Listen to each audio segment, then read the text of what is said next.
Hello there. There's games out there for everyone. There's games out there which are unlike anything you know. And I keep saying this, and I keep trying to show you ways that that's true. So, you know, I've shown you games that you can play alone, and I've shown you games that you can play with lots of people. I've shown you games that have no rules at all, pretty much. Very simple rules, at least.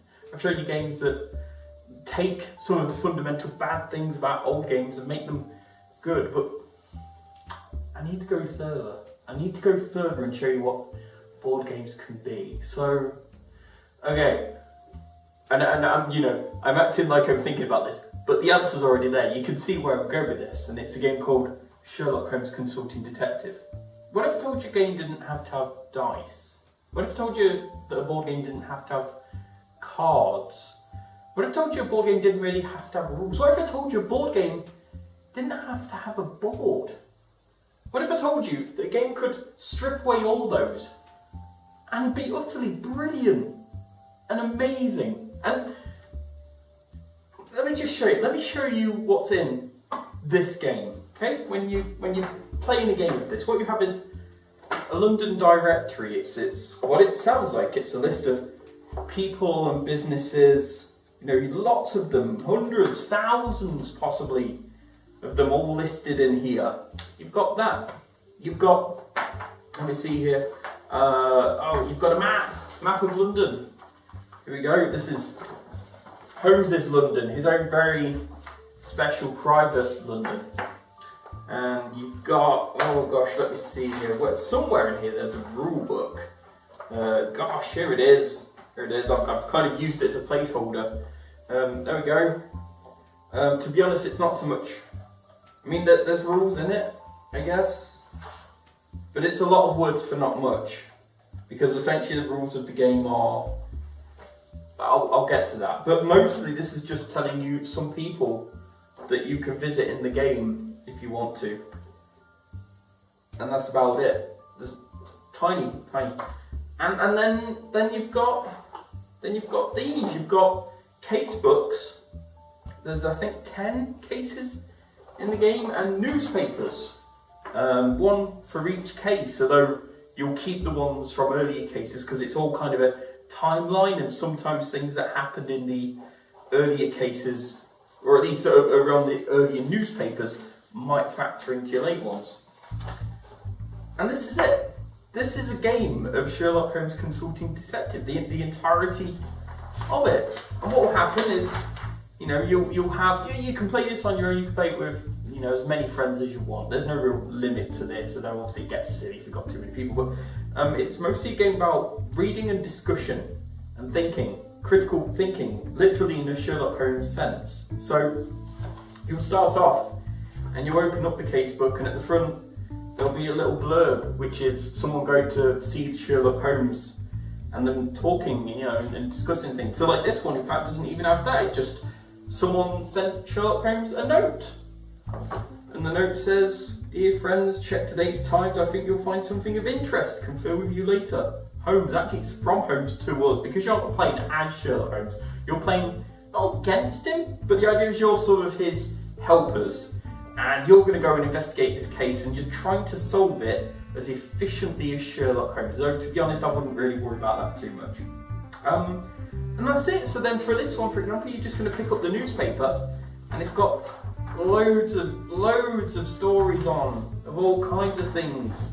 Like here, look, this is about some people who were at a shooting range and what scores they got. And here's an advert for some people who, I think they sell pianos. And oh no, stop, oh no, Mr. Corbett, Her Britannic Majesty's Envoy Extraordinary Minister Plenipotentiary, or something, to His Majesty the King of Sweden and Norway, died of inflammation of the lungs on the 1st of March. Oh, poor guy. There's just loads of that. Mostly it's irrelevant, but the trick is trying to figure out what's relevant.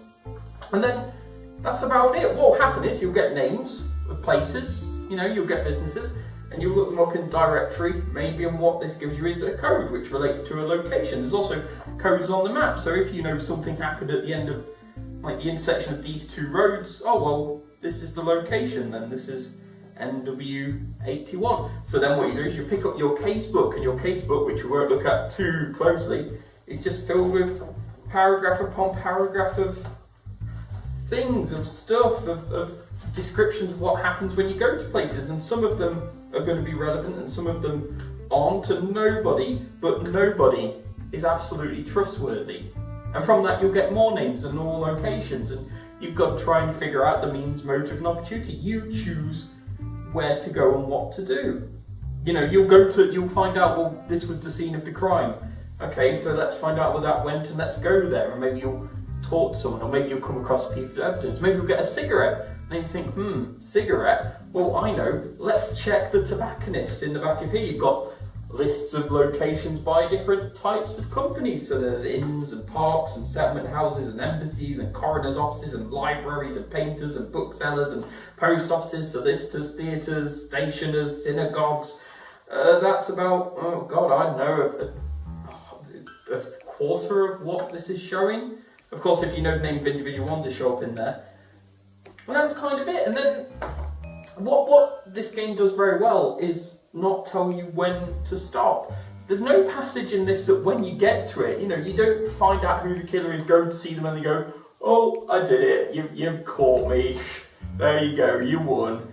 There's none of that. You know, you'll go to see the killer a quarter of the way through the game and they'll give a perfectly valid excuse for what they were doing at the time and why it couldn't possibly be them. In fact, the conversation probably won't even be you accusing them, you'll just be having a chat with them, and then later on you'll think, hang on a second, but what they said doesn't make sense because of this thing. And you know, actually, given that they were in a relationship with that person, that would give them a really good motive to, but then that person's got a motive as well, so what do we do? And you just think and discuss, and it's great because it's a conversation game in the most literal sense. You just sit down, have a chat for however long it takes you to try and figure it out. And then when you decide you have figured it out, you go to the back of the book and it gives you some questions. It's like, who murdered this person and why did they do that, and how was this person involved? And then there's like some bonus questions as well that may be related to, not even directly related to the case, but tangential things you'll come across. And then finally at the back it just tells you how Sherlock Holmes solved it. And then you'd get points, and then you just decide how well you did. And that's it. And it's great. It's just great fun because, again, even more than concept, this is a game that has no rules. I don't know why they've got this, what is this, 10 page book, because there's nothing in it. It's just a list. It's just this list of names of people. It tells you a bit about them.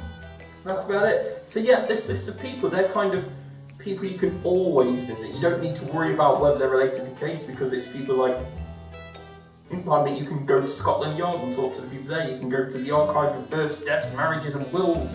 You can go and see the owner of a tavern, which is a source of information for illegal activities and all that kind of stuff. You know, kind of go-to people if you're stuck. You can even actually go and visit Sherlock Holmes himself and maybe get a bit of a nudge in the right direction, assuming he's home. Holmes. And that's it. That's it. This game is just wonderful because I've had this for about a year and I've got through about 4 cases because I mean, you kind of want to play them with the same people, but not necessarily. I mean, one of the times I played this, it wasn't even with the same people for the whole session, because someone would just come in. We were playing it in the pub, and someone else would come in, and it didn't ruin the game. It's not like you have to, keep track of turn order or anything. You just said, oh, come on, you have a seat. Yeah, so far we found this out. This person's here. Went to see that person, and they had this motive. So we're just trying to figure out what to do. I mean, the only problem with this game is that you need a little notebook to keep track of the places you've been and maybe your own ideas about what's going on, and it doesn't have that. But that's because it's just filled with just lots of stuff. I mean, I haven't managed to grab it all out of here, but it's just loads of stuff. and it's good. The only other problem with this game is you can't really describe why it's so good, because at least with a board game you can kind of look at it and you can say, well, here, let me show you these tiles, you see these kind of things that they do, and that's kind of clever, and you know, you can see the board and how colourful it is, and you've got the little pieces, and you can see kind of how complicated or simple it is, and we can talk through some of the clever mechanics. And this doesn't have any of that. It's just got a mystery, a series of 10 mysteries, and I can't tell you anything about them because that would just ruin them. It's like telling you the plot of a story to try and convince you to go and see it. It just doesn't make sense. All I can do is tell you that this game is wonderful, and I've never known a game that's not just easy to teach, but doesn't need you to teach. It's simply unnecessary. You just read the thing and say, okay, well, where do people think we want to go? It's almost like Dungeons & Dragons, except with none of the stats or classes or people making things up or dice rolls. Or it's not like Dungeons & Dragons. It's not at all. But it is great. Yeah, I don't really have much more to say. If you like the idea of trying to beat Sherlock Holmes, or maybe even beat him at his own game, Sherlock Holmes Consulting Detective, which actually I will say one other thing about this. As I think Shut Up and Sit Down brought this up, this is one of the best games for couples ever. Because I'm doing this to you, I'm sat here and I've got all this stuff on the table in front of me, but you don't need to do that. You just sat on the sofa and you've just got, you know, books sort of bits there, and you just flip through them occasionally and then go, ooh, what do you reckon if that, oh yeah, that's a good idea. Hey, should we go to, oh yeah, let's go there, you know, and then you just do things and it's just nice. It's just really, really nice. Yeah, Sherlock Holmes Consulting Detective. I think it's had a reissue, but this is the Istari Games version, which I've heard it has a couple of dodgy translation issues, but I haven't come across any problems. So, give it a go. There you go. Okay, bye.